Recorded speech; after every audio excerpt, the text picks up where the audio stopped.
로마서 1장 18절부터 32절에 있는 말씀, 로마서 1장 18절부터 마지막 32절에 있는 말씀까지 다 같이 읽겠습니다. 하나님의 진노가 불의로 진리를 막는 사람들의 모든 경건하지 않음과 불의에 대하여 하늘로부터 나타나나니 이는 하나님을 알만한 것이 그들 속에 보임이라. 하나님께서 이를 그들에게 보이셨느니라. 창세로부터 그의 보이지 아니하는 것들 곧 그의 영원하신 능력과 신성이 그가 만드신 만물에 분명히 보여 알려졌나니 그러므로 그들이 핑계하지 못할지니라. 하나님을 알되 하나님을 영화롭게도 아니하며 감사하지도 아니하고 오히려 그 생각이 허망하여지며 미련한 마음이 어두워졌나니 스스로 지혜 있다 하나 어리석게 되어 썩어지지 아니하는 하나님의 영광을 썩어질 사람과 새와 짐승과 기어다니는 동물의 모양의 우상으로 바꾸었느니라. 그러므로 하나님께서 그들을 마음의 정욕대로 더러움에 내버려 두사 그들의 몸을 서로 욕되게 하셨으니 이는 그들이 하나님의 진리를 거짓 것으로 바꾸어 피조물을 조물주보다 더 경배하고 섬김이라. 주는 곧 영원히 찬송할 이시로다. 아멘. 이 때문에 하나님께서 그들을 부끄러운 욕심에 내버려 두셨으니 곧 그들의 여자들도 순리대로 쓸 것을 바꾸어 영리로 쓰며 그와 같이 남자들도 순리대로 여자 쓰기를 버리고 서로 향하여 음욕이 불이를 듯 하며 남자가 남자와 더불어 부끄러운 일을 행하여 그들의 그릇 때문에 상당한 보응을 그들 자신이 받았느니라. 또한 그들이 마음에 하나님 두기를 싫어하며 하나님께서 그들을 그 상실한 마음대로 내버려 두사 합당하지 못한 일을 하게 하셨으니 곧 모든 불의, 추악, 탐욕, 악의가 가득한 자여 시기, 살인, 분쟁, 사기, 악독이 가득한 자여 수군수군하는 자여 비방하는 자여 하나님께서 미워하는 자여 능욕하는 자여 교만한 자여 자랑하는 자여 악을 도모하는 자여 부모를 거역하는 자여 우매한 자여 배약하는 자여 무정한 자여 무자비한 자라. 그들이 이 같은 일을 행하는 자는 사형에 해당한다고 하나님께서 정하심을 알고도 자기들만 행할 뿐 아니라 또한 그런 일을 행하는 자들을 옳다 하였느니라. 아멘. 우리는 지난 주일에 로마서에서 아주 중요한 주제가 되는 말씀을 묵상했습니다. 그것은 1장 16절 말씀, 내가 복음을 부끄러워하지 아니하노니 이 복음은 모든 믿는 자에게 구원을 주시는 하나님의 능력이 됨이라. 먼저는 유대인에게요, 그 다음에는 헬라인에게로다 하는 이 말씀이었습니다. 역시 복음은 매우 중요한 우리의 주제가 되어집니다. 저는 이 말씀을 다시 한번 대화로 바꾸어서 정리해 보면은 이렇게 소개할 수 있을 것 같습니다. 바울이 먼저 말합니다. 나는 복음을 부끄러워하지 않는다. 그랬더니 어떤 사람이 바울에게 질문을 하지요. 왜 당신은 복음을 부끄러워하지 않습니까? 바울이 말합니다. 왜냐하면은 모든 믿는 자에게 구원을 주시는 하나님의 능력이 되기 때문에 나는 복음을 부끄러워하지 않습니다. 이렇게 말합니다. 질문자가 또 질문을 합니다. 어떻게 그것이 가능할까요? 어떻게 복음이 인간에게 구원을 주는 하나님의 능력이 될 수 있을까요? 바울이 설명을 하지요. 복음에는 하나님의 의가 나타나서 믿음으로 믿음에 이르게 하기 때문입니다. 다시 말하면 죄인들도 복음을 믿으면은 이제 의롭게 되는 복을 하나님이 만들어 놓으셨다는 것입니다. 하나님의 의에는 인간이 의롭게 되는 놀라운 방법이 숨겨져 있습니다. 이것이 16절, 17절 말씀입니다. 질문자가 다시 또 질문을 하지요. 하지만 왜 죄인들을 의롭게 하는 것이 꼭 필요할까요? 왜 죄인들이 의로워져야 할까요? 왜 죄인들이 죄가 용서받아야 할까요? 그러자 바울이 또 이렇게 대답합니다. 하나님의 무서운 진노가 하늘로부터 임하기 때문입니다. 하나님의 무서운 진노, 바로 죄인들에게는 하나님의 무서운 진노가 예약되었습니다. 여러분, 하나님의 진노 가운데 있는 인간은 본래 죄악 가운데서 출생하고 그리고 죄악 가운데서 살다가 가는 존재입니다. 시편 51편 5절 말씀에 이렇게 고백하고 있어요. 다 같이 읽어볼까요? 내가 죄악 중에서 출생하였으며 어머니가 죄 중에서 나를 잉태하였나이다. 이 말씀을 읽을 때 야, 진리구나 이렇게 받아들였다면은 여러분들은 이미 천국 백성이 된 줄로 믿습니다. 그러나 아무리 읽어보아도 참 이상한 일이다, 믿어지지가 않습니다. 그렇다면 문제가 되는 것이에요. 이 말을 누가 한 것이었냐면은 다윗이 했습니다. 다윗이 초라한 목장 한 구석에서 앉아서 양치기로 목동으로 있을 때 했던 말이 아니라 다윗이 이스라엘의 왕 최고의 지도자의 자리에 앉아 있을 때에 이 말을 고백했던 것입니다. 그러면 이것이 다윗의 의견이냐? 아닙니다. 하나님께서 다윗의 마음을 움직여서 하나님이 하고 싶은 말씀을 다윗을 통하여서 지금 이렇게 말씀하신 것이에요. 내가 죄악 중에 출생하였으며, 이 말은 네가 누구냐면은 죄악 속에서 난 놈이야. 하나님이 지금 이렇게 말씀하고 있습니다. 누가 이 이야기를 하는 것입니까? 하나님께서 다윗의 입을 통하여서 이렇게 말씀하고 있어요. 다윗의 입을 통해서 인간이 무엇이나 하는 것을 근본적으로 진단하시는 내용인 것입니다. 너는 별것 아니야. 너는 잉태할 때부터 너는 죄 속에서 잉태했고 날 때는 의인의 지면에서 태어나지 못해서 죄인의 몸에서 났어. 그래서 한마디로 말하면은 너는 죄인이야.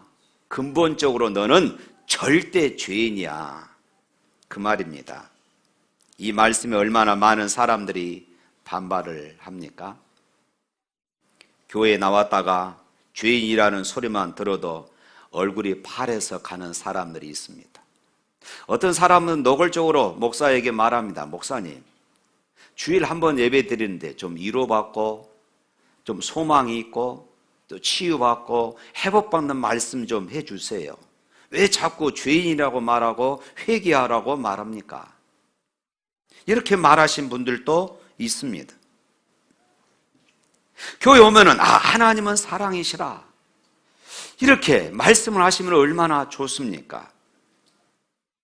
그런데 하나님이 뭐라고 말씀합니까? 죄인이다. 죄인이니까 회개하지 않으면 죽는다. 참 사람들이 듣기 싫어하는 그런 말입니다. 그러나 하나님의 진단을 부인할 수 있습니까? 의사 앞에 갔을 때에 의사가 우리에게 이렇게 말합니다. 당신 아무래도 장기 치료를 해야 할 것 같습니다. 입원해야 할 것 같습니다. 그렇게 말하면은 사실 이 말을 우리가 듣기 싫습니다. 그럼에도 불구하고 우리가 의사의 말에 순종을 해야만이 내가 건강하게 살아갈 수 있지 않습니까? 사랑하는 성도 여러분, 솔직히 한번 생각해 보십시오. 하나님 아버지, 제가 말씀을 듣고 보니 정말로 그런 것 같습니다. 내 마음에는 왜 그렇게 악한 생각이 많이 일어날까요? 무언가 내가 본질적으로 질이 좋지 않아서 그런 것 같습니다. 여러분, 여러분의 마음속에 일어나는 악한 생각들을 한번 종이에 써서 해보십시오. 조금만 자기가 불편해도 마음에서 미움이 나옵니다. 조금만 손해가 간다고 생각하면 참지 못하는 미움이 무럭무럭 우리 안에서 꿈틀거리기 시작합니다.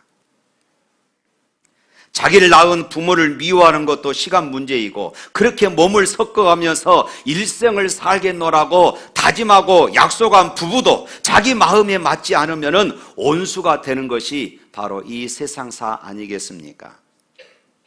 맹자가 성서를 외쳤습니다.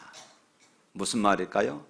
인간은 근본적으로 선하다 하는 것입니다. 인간은 근본적으로 선하다 하는 것이에요. 천만에요. 인간은 그 근본적으로 바탕이 악입니다.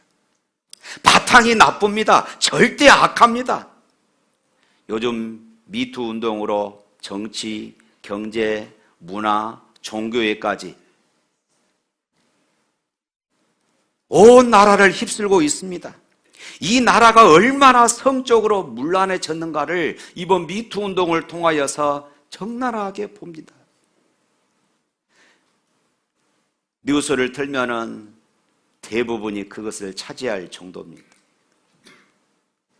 인간은 별것 아닙니다. 잘 살면 잘 사는 대로 악은 더 발달하고 생각은 더 강조해지고 욕심이 채워질수록 더 입은 크게 벌리는 것이 인간입니다.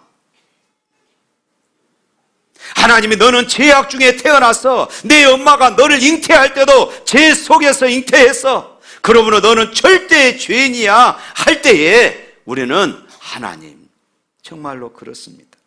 내가 나를 봐도 부인하지 못하겠습니다.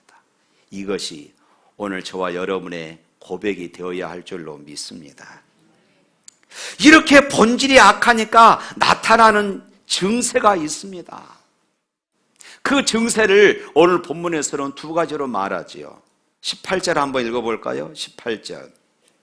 하나님의 진노가 불의로 진리를 막는 사람들의 모든 경건하지 않음과 불의에 대하여 하늘로부터 나타나 하나님의 진노가 임합니다. 두 가지 죄를 지적하지. 하나는 경건하지 않음. 이것은 하나님에 대해서입니다. 하나님을 인정하지 않는다는 거예요. 그 다음에 불의. 이것은 도덕적인 죄입니다. 그래서 먼저 하나님에 대한 것, 하나님을 인정하지 않는 것, 불경건, 이것이 21절부터 24절입니다. 한번 읽어볼까요? 하나님을 알되 하나님을 영화롭게도 아니하며 감사하지도 아니하고 오히려 그 생각이 허망하여지며 미련한 마음이 어두워졌나니 스스로 지혜에 따나 어리석게 되어 썩어지지 아니하는 하나님의 영광을 썩어질 사람과 새와 짐승과 기어다니는 동물 모양의 우상으로 바꾸었느니라. 그러므로 하나님께서 그들을 마음의 정욕대로 더러움에 내버려 두사 그들의 몸을 서로 욕되게 하셨느니라. 이 말씀 보면 우리 인간은 본래 하나님을 압니다. 오늘 본문에서 분명히 그것을 가르쳐주고 있어요. 19절 말씀 읽어봅니다. 이는 하나님을 알만한 것이 그들 속에 보임이라. 하나님께서 이를 그들에게 보이셨느니라. 이는 하나님을 알만한 것이 그들 속에 보임이라. 그러면 하나님께서 사람들의 마음 속에 하나님을 알만한 것들을 주셨다고 했는데 그것이 무엇일까요? 대표적인 것이 양심입니다. 하나님의 형상대로 지음받은 인간에게만 바로 이 양심이 존재합니다. 여러분, 요즘 애완동물 많이 키지요. 그런데 고양이가 주인의 이불에 오줌을 싼 것에 대해서 양심의 가책을 얻어가지고 가출을 한다거나 자살한 거 보았습니까? 강아지가 여주인의 스타킹을 물어뜯었다고 해서 양심의 가책을 얻어서 가출을 한다거나 또 나는 밥을 안 먹어야 되겠다 하는 이런 것을 보셨습니까? 인간에게만 양심이 있어요. 그래서 양심은요, 마음의 율법입니다. 따라서 합시다. 양심은 마음의 율법이다. 그래서 죄를 짓게 되면 양심이 당황하게 되고 두근거리기 시작합니다. 그래서 경찰서에서 거짓말 탐지기로 죄인을 찾아내는 것이에요. 이 양심은 부인하지 못하는 것입니다. 인간에게 양심이 있다는 것은 곧 하나님이 자기 자신을 우리 인간의 내면에 나타내 보여주신 것을 말합니다. 그뿐만이 아닙니다. 20절 말씀 볼까요? 20절. 창세로부터 그의 보이지 아니하는 것들 곧 그의 영원하신 능력과 신성이 그가 만드신 만물에 분명히 보여 알려졌나니 그러므로 그들이 핑계하지 못할지니라. 하나님께서 자신의 속성과 성품들을 창조하신 자연 만물들을 통하여서 나타내 보여주셨다 말씀합니다. 그러니까 하나님 자신이 보이지 아니하는 자신의 속성과 성품들, 다시 말해서 영원하신 능력과 신성을 창조하신 자연 만물을 통하여서 나타내 보여주셨습니다.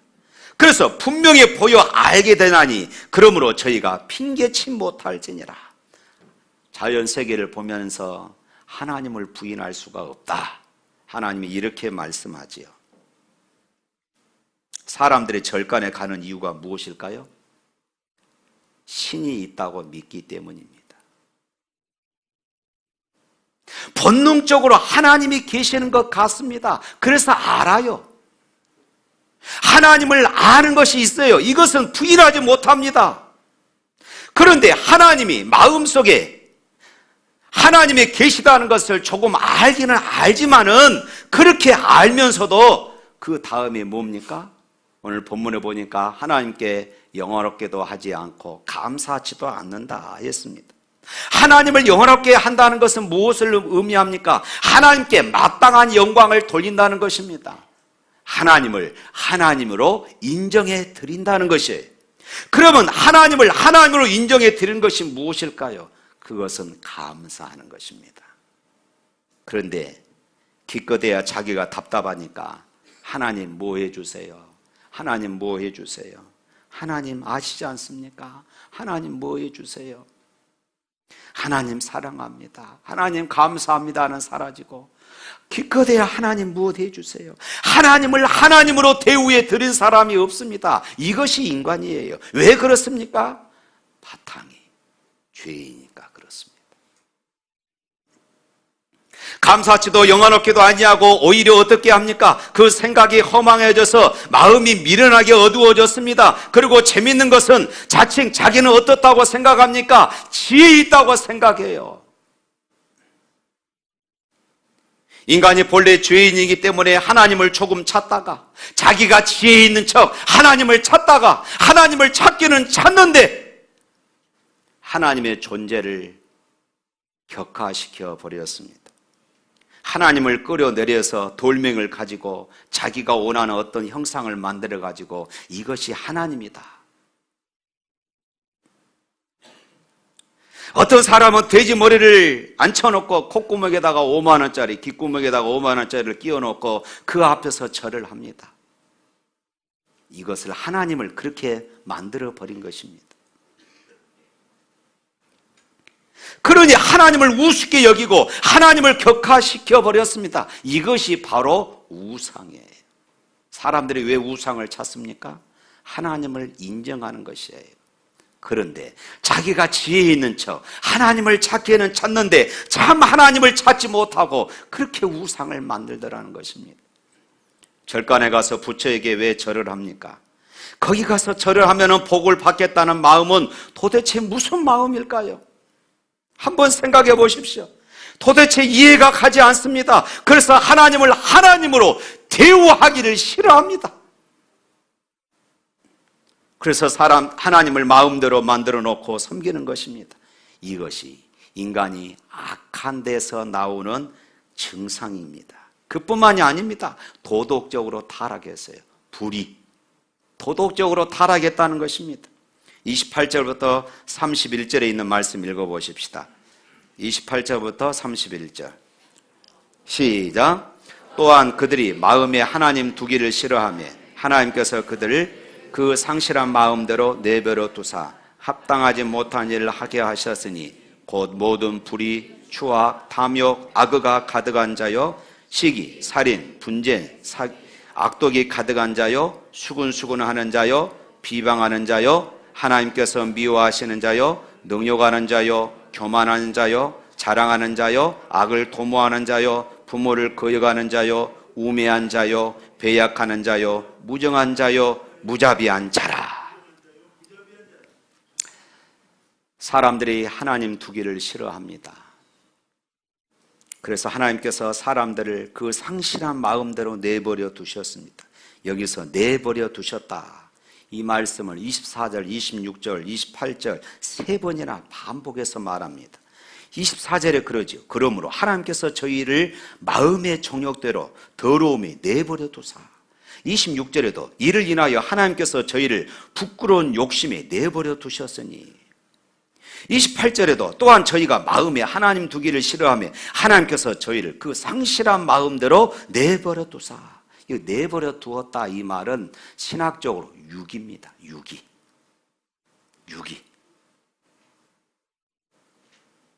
인간에게 가장 큰 비극은 하나님께로부터 버림받은 것이에요.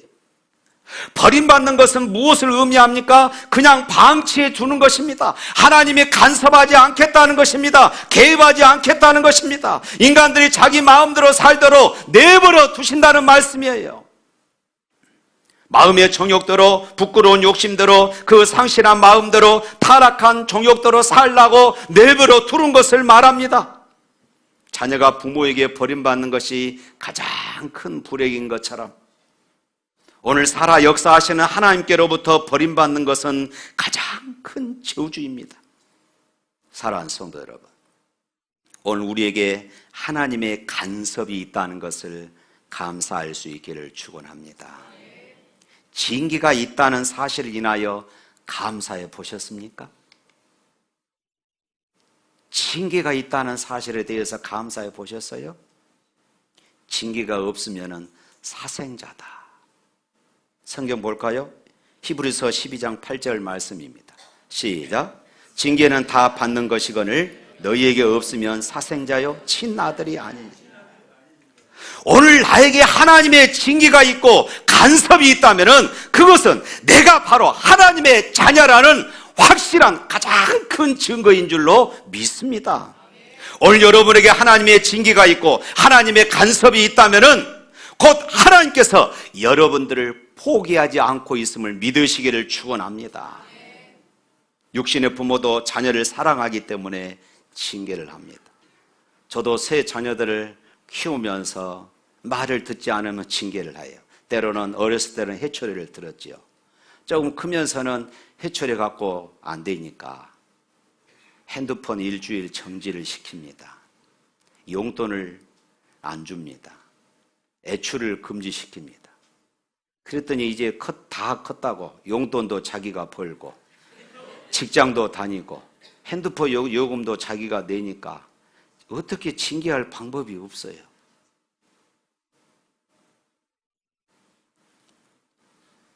그런데 우리의 부모보다도 우리를 더 사랑하시는 하나님 아버지께서 우리가 어긋난 길로 나아가는 우리를 징계하지 않으시겠느냐, 그 말씀이죠.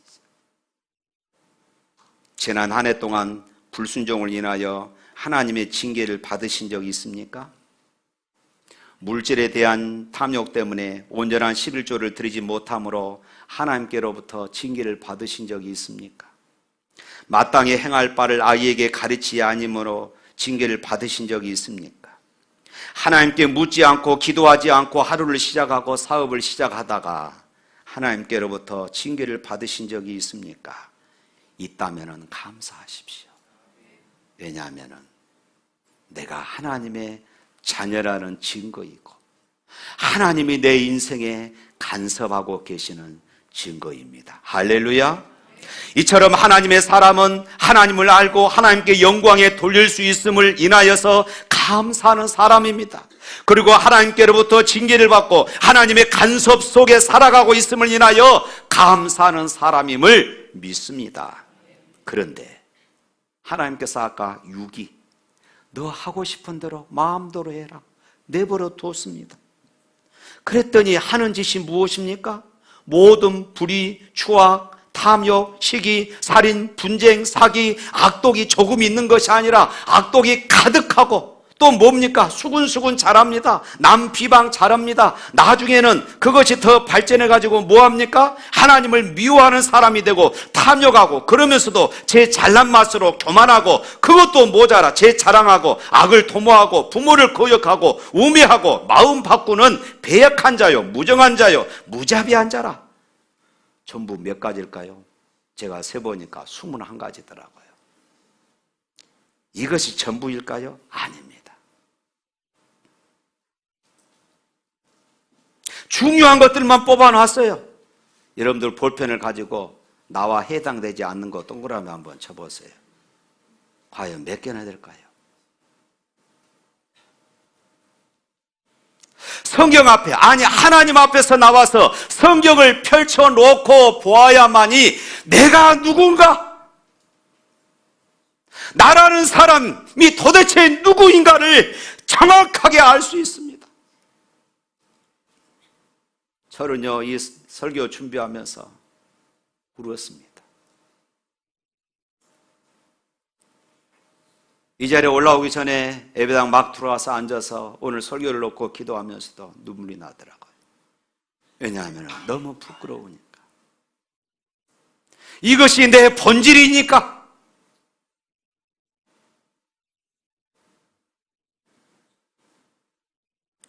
이런 죄인의 결과가 무엇입니까? 하나님이 진단합니다. 로마서 3장 23절 말씀에 모든 사람이 죄를 범하였음에 하나님의 영광에 이르지 못하더라.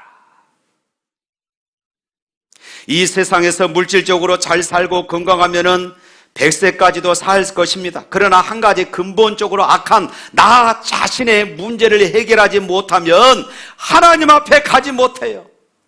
하나님 앞에 가지 못하면은 갈 곳이 한 군데 있어요. 어딘 줄 아십니까?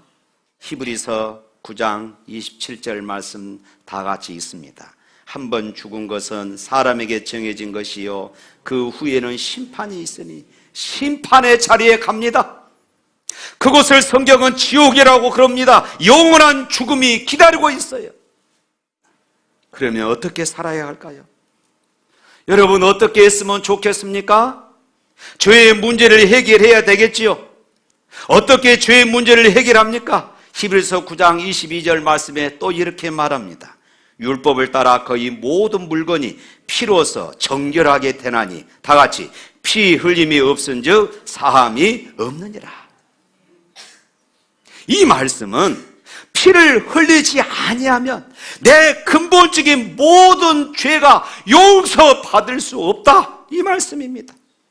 왜냐하면 육체의 생명은 피에 있기 때문입니다. 그러므로 생명이 피에 있기 때문에 피를 가지고라야 죄를 사할 수 있음을 믿으시기를 바랍니다. 그런데요, 그 피가 어떤 피냐? 죄 없는 피입니다. 내가 죄이라는 것을 알았을 때, 그리고 이 죄 문제를 피를 통해서만이 용서받을 수 있다는 것을 알았을 때, 여러분, 이 피를 어디서 구할 수 있을까요? 누가 나를 위해서 피를 흘려주십니까? 로마서 5장 8절 말씀에 이렇게 말합니다. 다 같이 있습니다.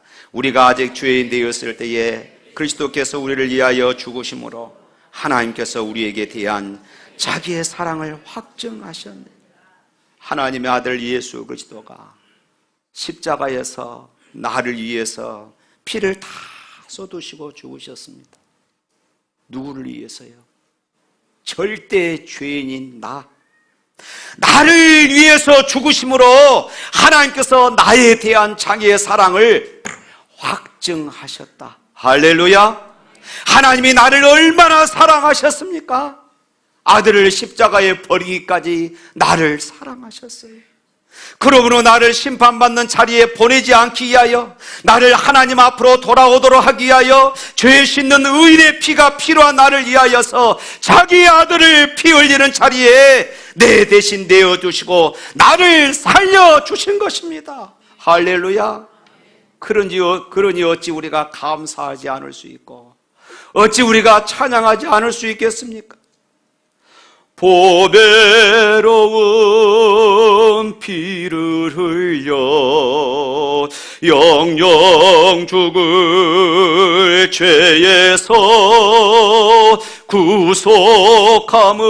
구속함을 받은 우리 어찌 찬양 안 할까? 할렐루야. 어찌 찬양 안 할 수 있겠습니까? 어찌 감사하지 않을 수 있겠습니까? 사랑하는 성도 여러분, 우리는 절대 죄인입니다. 이대로 내버려 두면 우리는 지옥에 갈 수밖에 없습니다. 그런데 하나님께서 저와 여러분들을 사랑하셨습니다. 독생자를 십자가에 주셨습니다. 그 은혜로 우리가 하나님의 자녀 된 줄로 믿습니다. 그래서 바울은 이 복음을 부끄러워할 수 없다, 이렇게 자신 있게 선언했던 것입니다. 어찌 이 복음을 부끄러워할 수 있겠습니까? 나를 살린 복음인데 어찌 이 복음을 부끄러워할 수 있겠어요? 이 은혜가 여러분들의 가슴에도 넘치기를 주님의 이름으로 축원합니다.